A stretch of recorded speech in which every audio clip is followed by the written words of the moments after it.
We begin with the latest on the crisis in the Middle East after yet another intensive day of fighting in which 116 Palestinians and 3 Israeli soldiers were killed. A startling video has emerged of an explosion in a Gaza market which took place yesterday, killing at least 15 people. Take a look.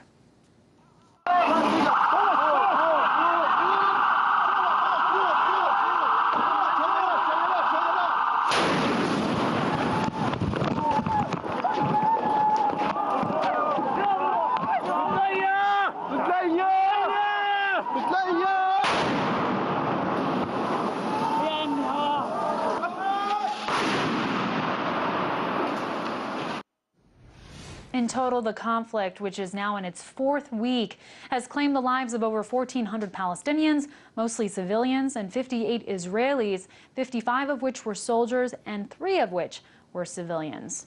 The rising civilian death toll has sparked concern and outrage around the world. United Nations officials are condemning both Israel and Hamas for war crimes. Israel, in particular, was singled out for the bombing of yet another UN school and shelter.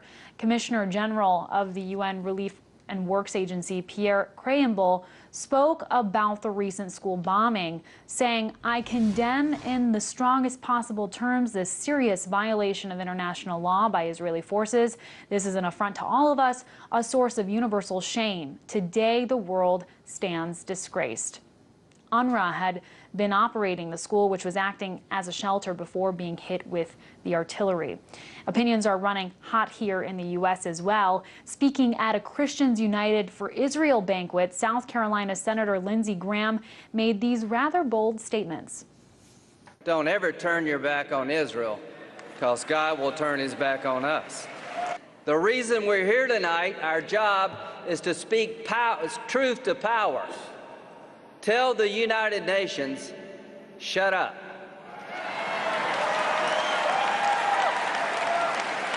You don't know what you're talking about. Meanwhile, Israeli Prime Minister Benjamin Netanyahu says the military will move forward in dismantling the Hamas tunnel network in the Gaza Strip, with or without a ceasefire. Netanyahu also said today that he will not accept any truce that won't allow Israel to complete its mission of destroying the sophisticated tunnel network. The military says that so far it's uncovered 32 tunnels, all of which have been demolished, and they say depleting the remainder of those tunnels will take no more than a few days. That being said, Israeli officials have not ruled out broadening operations in the coming days. In fact, the government has already called up another 16,000 reserves.